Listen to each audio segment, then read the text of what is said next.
Hey everyone, RogueGold here, and wow, we're officially now into a new week, and the Division 2's new content has been out for a few days on the PTS, of course, and it's pretty wild that a week ago we still had no idea it was coming, what the game mode was, anything, and now we have all of this. Absolutely crazy. What's also been crazy is the news cycle here, and I've been pumping out videos trying to talk about everything I want to talk about before we head into Phase 2 of the PTS later this week and get those patch notes. It's a good kind of crazy though, and so I'm so glad that we're finally at the point at which we are.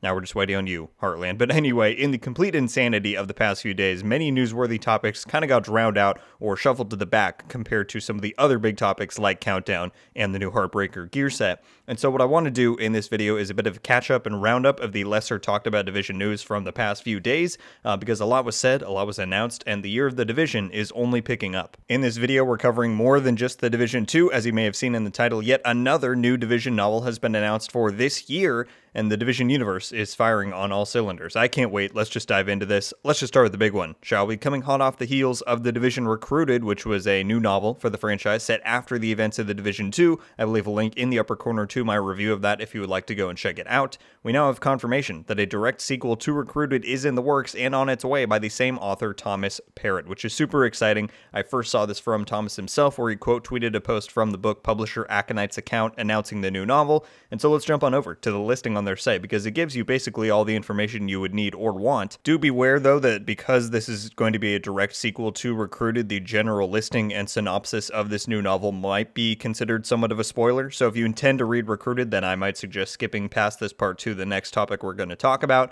Otherwise, if you have read it or you don't plan to, then let's just get into it. You can see right here, Tom Clancy's The Division Compromised is the new novel coming as a sequel to Recruited. Let's read through the synopsis. Thanks to the Division, hope is finally within reach until a war between Gulf Coast factions exposes an old, brutal foe in this heart-stopping adventure from Tom Clancy's The Division. Ever since the green poison epidemic transformed the United States, the Division has been working tirelessly to push the nation back from the brink of collapse. The new food infrastructure brings hope until Division agent Myra, I still don't know how you say her last name even though I read the book, Kanhai, finds an alarming disruption in the critical Texan oil refineries, a group of environmental extremists set on keeping the transformed world free from fossil fuels. When Myra's division cell is dispatched to secure the area, they discover a private military outfit acting as warlords of the hurricane-ravaged communities. As tension between the factions come to a head, an old enemy emerges, intending to destroy the Division, forcing Myra into a choice that will make her a hero or villain,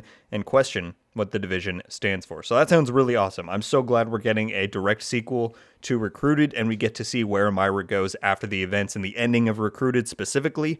It's going to be really cool. And also, it gives you some more details down here. It says, series Operation Crossroads Book 2. Now, I theorized that this might be the case because if you look at the cover of Recruited, it says an Operation Crossroads story or novel or whatever. And so that made it seem like it was a multiple book deal. So this is Book 2. That probably means there's going to be a Book 3.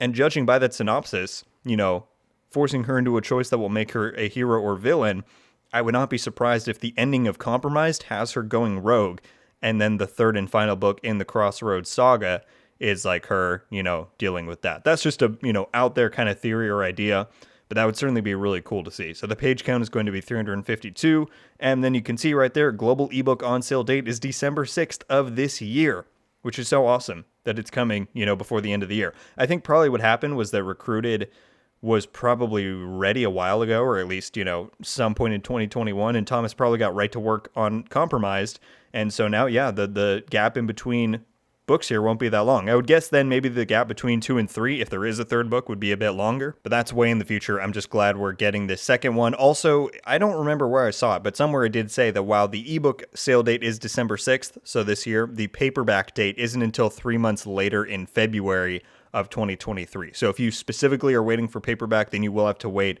closer to a year. I mean, we're in April, so, 10 months. But I did read Recruited in ebook because that's where it came out first, and it's not that bad. I'm a paperback guy myself.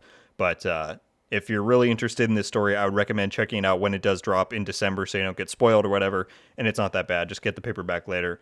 for your collection. But there you go. We have another new novel coming, sequel to Recruited. I'm very excited about that. So there you have it. The Division Compromised is coming to us before the end of the year. I'm stoked for this. I'm so glad Thomas is getting to write more story in the Division world. I thought he did a fantastic job in Recruited. And again, I'm really excited to see where the Crossroads saga is headed. Assuming there's a third book like we were talking about, or potentially even more, is there a chance that this ties into the Heartland game eventually? Who knows? Either way, can't wait for that, and it's just another addition to the growing Division universe, and that just makes me more than happy. All right, moving on to from that big piece of news, let's now shift focus back to the Division 2, which has obviously been at the center of attention recently, and rightly so. There were recently two big pieces of information that dropped right around the time that the PTS was announced and launching, so there was really no good time to just throw these into a video.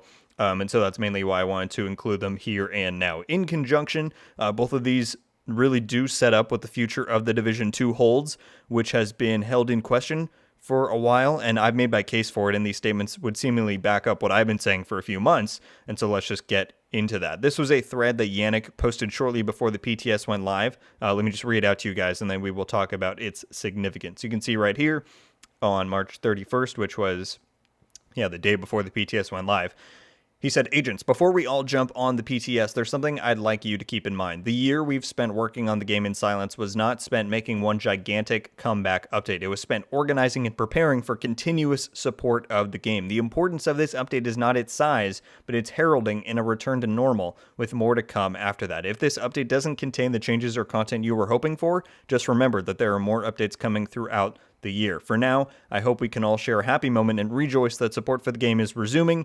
We're live again." And so obviously this is very important and pertinent towards what we can expect for the next year of the game. I tried to underscore as much as I could over the past 14 months that we shouldn't really expect another Warlords of New York. I saw a lot of people being disappointed that this PTS isn't presenting that level of content, but unfortunately it was just never in the cards. With the way Ubisoft handled things, Yannick and his team didn't even begin conceptualizing this new content until February of last year. And then you could say that they technically started on it in that same month, but it was with very few people and had to work with Ubisoft Bucharest, who were unfamiliar with Snowdrop, and then slowly build up their team over the past year. And that team size went from skeleton crew to still, right now, even though it's larger, a tiny, tiny fraction of what we used to have when the Division 1 and 2 were in primary development. And I think that's a big thing that so many people don't realize, is that time is not the only factor that goes into game development. It's resources. It's how many people you have at your disposal, and it's how much can physically get done in one day. And whereas the old team size probably could have produced another expansion in a 14-month window,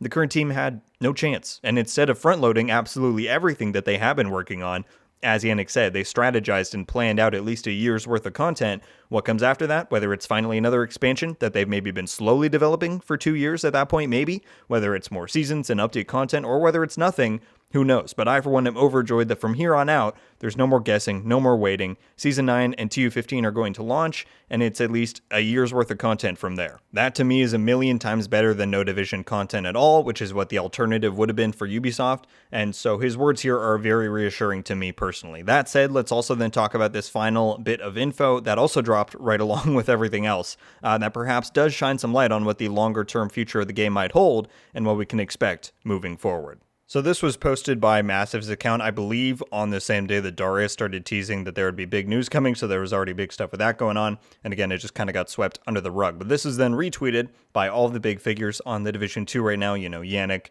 Palais, Morton, all of them, and we've known that they've been hiring for the Division 2, but I think when you see the listings that are on this site, it just goes to show that they are not preparing for, to stop development. Now, again, like I said a minute ago, we don't know what's happening at the end of this year of content that they have planned out. We don't know what the future is, but I think you can kind of get a sense from when you click on this stuff. So let's go over to their site and see exactly what jobs they're talking about.